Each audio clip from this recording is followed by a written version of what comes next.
Hello all, this is our second lecture in week 6 on the New Deal. So what was the New Deal? How was Roosevelt able to implement policies based on on a state in the federal arena? Who supported or opposed this groundbreaking legislation? Why do some people today refer to it as alphabet soup?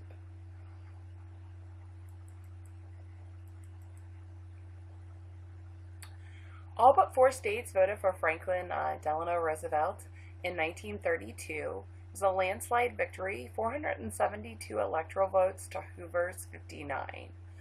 Um, Conservative politician, he favored small government and believed in local responsibility. He sought to balance budgets, advocate for increased spending on unemployment for a 26% cut in federal expenditures. I did not originally see social welfare programs as central to recovery, intended initially to restrict competition to increase corporate profits and revive the economy that way. Relief strategies grant to states for direct relief, public works programs to stimulate investment, immediate public employment programs.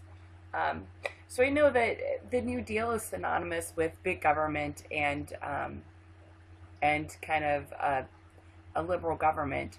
But Franklin Roosevelt was actually very conservative. He very much believed in small government.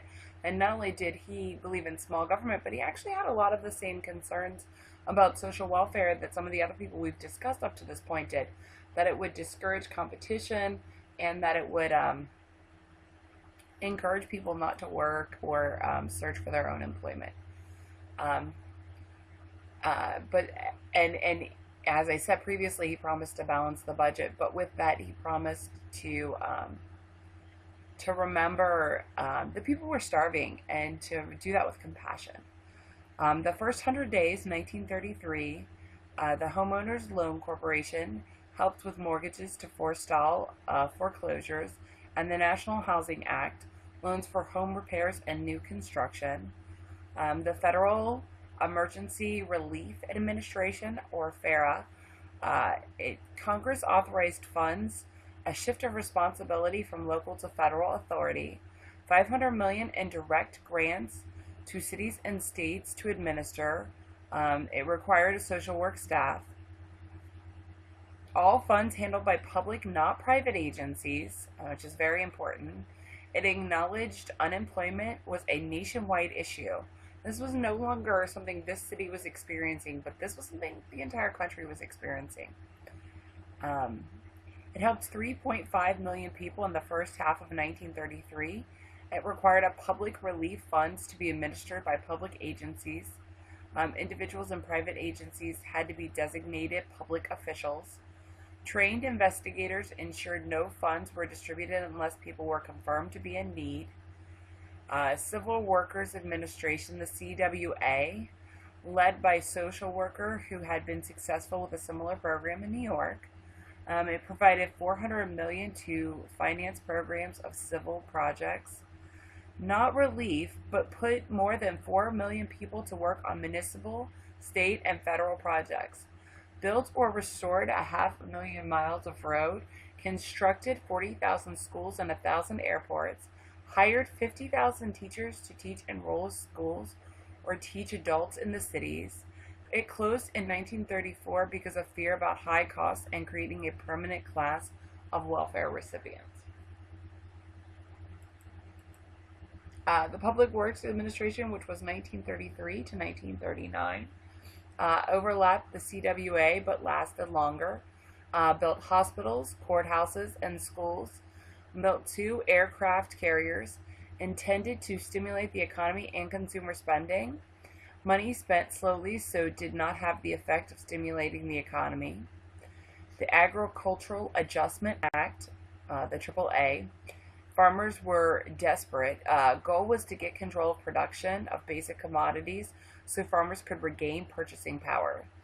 Um, Restricted production of wheat, cotton, corn, rice, tobacco, milk, and pigs. Um, and that may be a little confusing. The reason it restricted them is because right now the market was flooded.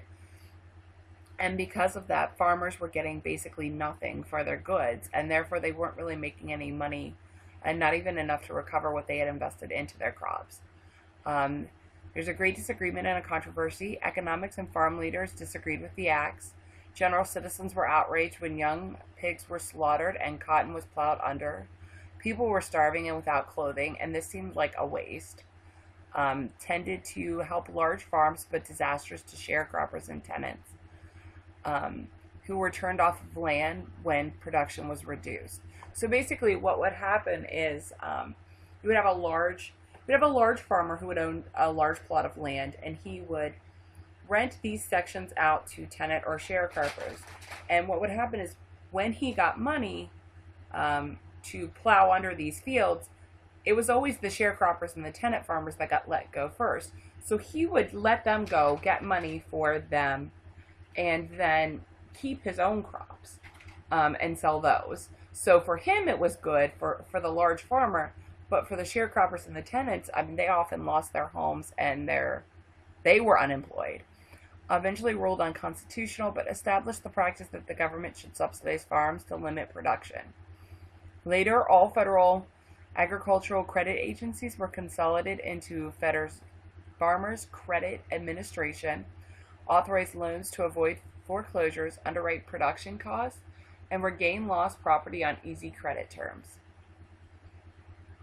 Even in the 1920s, farmers had already started to lose their farms, so this was a huge problem.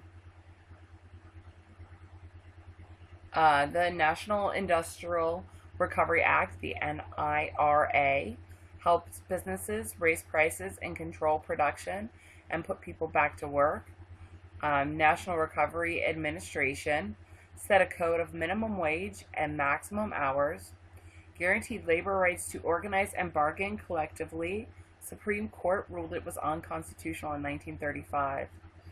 The Civil Conservation Corps, the CCC, was one of the most popular and successful efforts of the New Deal. It combined work relief with the preservation of natural resources. It employed young men between 18 and 25, worked on reforestation, road and park construction, and flood control. They worked in 1,500 camps, earned $30 a month, and sent 25 home. Primarily for men, 2.5 million men, and 8,000 women. The Tennessee Valley Authority, the TVA, the independent public corporation with the power to sell electricity and fertilizer to promote the flood control and land reclamation. They built 9 major dams between 1922 and 1944. It affected parts of Virginia, North Carolina, Georgia, Alabama, Mississippi, Tennessee, and Kentucky. Cheaper electricity that changed lives. These are very rural agricultural areas that did not have access to electricity the way urban areas would have. So radios, electric irons, washing machines, and other appliances for the first time. Largest federal construction project ever launched in the U.S., and it created jobs for thousands of laborers beyond the effect it had on the people who actually lived there. Okay, so the New Deal, as you saw, I mentioned several of the programs will eventually be declared unconstitutional. It's not without its critics. Pessimism and despair decreased, stock market rose slightly, and the industrial production was up 11%. But the country was still in an economic depression, and 12 million people were still out of work. Some Americans thought FDR was a saint. Others feared he was turning the U.S. into a socialist country. Disgruntled politicians and businessmen campaigned in 1934 for a midterm election, but Americans increased Democratic control in the Congress. Some thought the New Deal was too radical. Others thought FDR had not done enough to help the poor. And another criticism we're going to talk about in another lecture is not only did some criticize him for the way he did not do enough to help the poor, but the way the programs were often administered locally meant that prejudice and racism was still a continued issue in these programs. Okay, so this is my reference slide for the New Deal. And I know that I went through a lot of programs. The first 100 days are a huge amount of um, programs, and they're similar and some of them overlap. Um, but don't forget that my notes and my lecture are both up there, and my PowerPoint. So that can give you a great chance to kind of look them over and commit them to memory. Another way to help you remember them is to come up with flashcards for the new deal, because there's a lot of programs to remember. Thanks, guys. Have a great day.